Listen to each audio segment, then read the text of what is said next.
on the subject of how many undrafted rookies make the roster, that's a really good question. I think it's a pretty safe bet, Zach, to wager that one will, because in 18 of the last 19 years, the Broncos have had a undrafted rookie make the 53-man roster out of training camp. So it's a safe bet. Is it a guarantee? No. But there are some prime candidates. I wrote an article today, Zach, six undrafted rookies every Broncos fan should know before training camp. And the number one that comes to mind, even though he's not the guy, Zach, that took home the biggest guaranteed contract for an undrafted rookie for the Broncos or the biggest signing bonus either, but Jaleel McLaughlin is the guy that rises for me to the very top of the list. And a big reason for that, running back out of Youngstown State, a big reason for that is not only his ability, right? He's a phenomenal athlete. I mean, I know it was kind of small school, the critiques around his small school resume coming out of college, but dude, this cat put together over 3,000 yards rushing and receiving in his last 2 years in college, plus nearly 30 touchdowns. And he's kind of like a Darren Sproles, Zach, but like I think a more prolific runner, like has more power to it. But he is smaller like that. Like Sproles, he was 5'6", 190. This cat's like 5'7", 187, like a little bit thinner.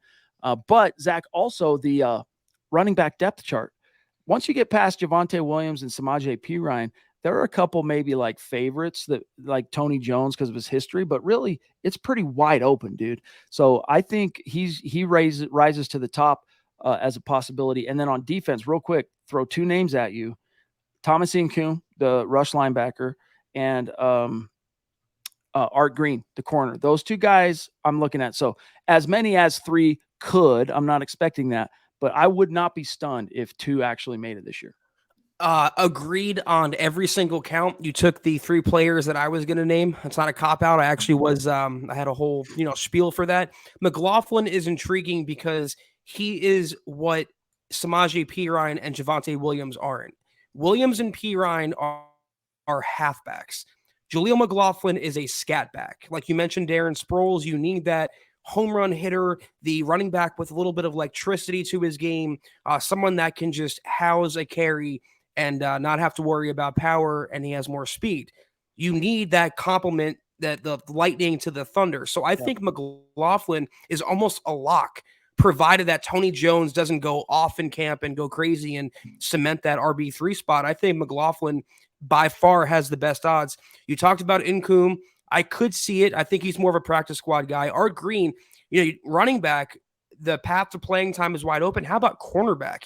You get past Surtain, Damari Mathis, K1, and Riley Moss. Who else do you really have? I'm not crazy about Essang Bassey. I mean, I like Jaquan McMillian, but if Art Green shows better, then I want him on the 53. One more guy I can think of, top of my head, that has some sort of shot is someone that Sean Payton talked about by name, and that's Nate Adkins, the fullback tight end hybrid. I wrote a story about him, and it's interesting because he compares so favorably to Andrew Beck, the former 3-year-long Bronco, because he's that dual threat. He can be in the backfield. He can line up in line. And let me tell you something, Sean Payton loves those type of players. I don't know how great his odds are because there's other veterans ahead of him, but you get past Dulcich, Manhurst and Troutman, okay, they were pickups. Alberto, we don't know anything about. And then Nate Adkins is the last guy.